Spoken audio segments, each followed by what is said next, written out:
Thanks for watching Four Color Commentary. I'm Mark Allen, and this is the beginning of a retrospective on, I've been saying John Byrne's Iron Fist. I'm going to begin from this point saying Chris Claremont and John Byrne's Iron Fist, beginning with Marvel Premeire number 25. Now, I'm not sure if this was Chris Claremont's first writing gig on Iron Fist, because Iron Fist had, their other Iron Fist issues had preceded this issue. I don't know how many issues of Marvel Premeire had Iron Fist in them or featured Iron Fist. So I don't know Claremont's history, but I do know this is the first Byrne-Claremont collaboration on the character, and that's where I'm going to start. And so what this book does is it picks up from an earlier story in Marvel Premeire, obviously, and Iron Fist is battling, hand-to-hand battling Kumbala Bay, the bodyguard of a young lady that he wasn't around to guard when she came under attack. I'm assuming the previous issue.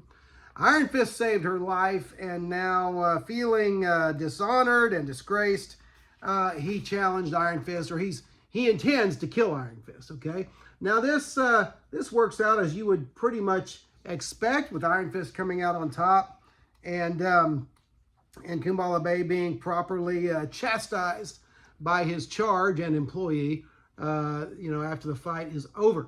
Okay, so kicks off with some action, and we go right from that pretty much into the story of Colleen Wing's kidnapping.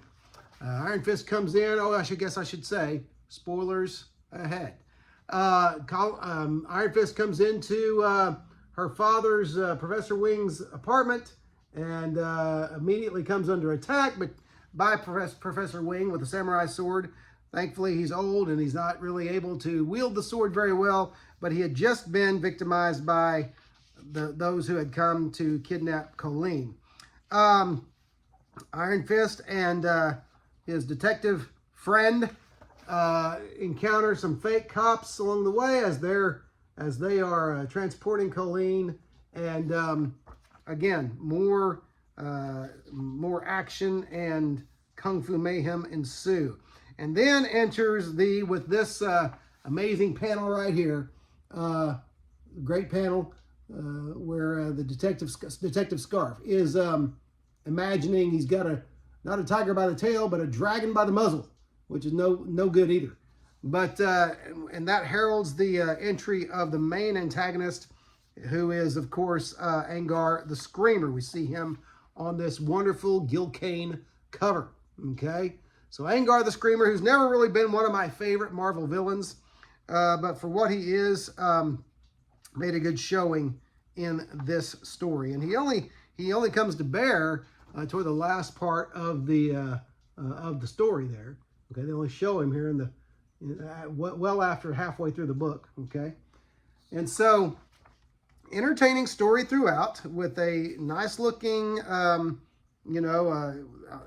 again, Iron Fist defeats Kumbala Bay, who was helping Angar the Screamer, and it ends with a promise, with Iron Fist's promise to find the kidnappers, and also Marvel's promise for the then new Iron Fist series next month. So there you go. Now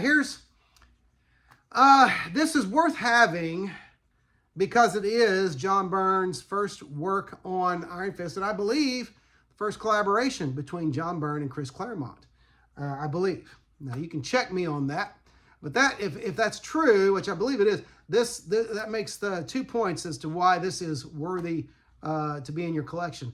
Now I will say this: John Byrne in this is penciled by Al McWilliams, who appears to be a very strong inker. John Byrne, I should say, I think I said that wrong. John Byrne's pencils are inked by Al McWilliams. And McWilliams, whose art I love, but not a real fan of his inks, because some inkers do seem to overwhelm an artist's style, and I believe that's what McWilliams does with Byrne's style here. And that was just my experience. Now, some people may have a keener eye than I do, and they may look at this and say, no, I see Byrne. I see Byrne in flashes here, but like faces and such, I see McWilliams. And but it is still John Byrne's work. You can tell that's John Byrne. And some might say, well, but Mark, it's early John Byrne, so maybe you're not giving, maybe you're not keeping that in mind. Let me remind you that the Doomsday +1 series that I reviewed was, of course, mostly John Byrne art. And as you recall, John Byrne's art looked very John Byrne-ish. We said that it was just early John Byrne, and so it was a little rougher, okay, a little more visceral, and so while I do see flashes of Byrne's style in here, McWilliams really overpowers the pencils, I believe. And so that's my, if it's a complaint, it's more an observation than a complaint, because the story is engaging. It's a collector's item issue. I'm happy to have it. And like I said, there are flashes of John Byrne, as in this panel here, into this panel here where he's powering up there. Okay, I see Byrne, but not nearly as much as I would like to. So that's Marvel Premeire number 25. That is the first Claremont Byrne issue of Iron Fist. And like I said, I believe they continue throughout the Iron Fist series, all 15 issues. We'll see, though, because we're going to go through every single one of them.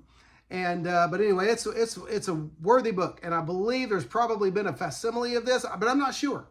I'm not even sure what reprints have been done of this. I'm just assuming they've done facsimiles of so many books. Surely John Byrne's first Iron Fist would be in there somewhere.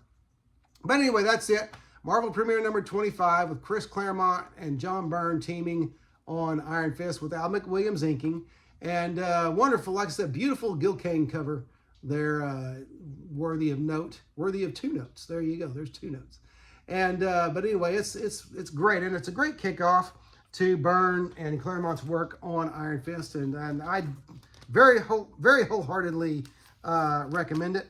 Hey, listen, if you haven't yet, don't forget to like, comment, and subscribe. Maybe this is the first time you're seeing 4-color commentary and my face, such as it is, on your smartphone screen or your Android screen or your computer screen, whatever it may be. I would invite you to like, comment, and subscribe, but especially comment, because I like the feedback, I like the comments, I like the conversations that ensue. But anyway, that's it for now. Thanks for watching 4-color commentary, and I'll see you next video.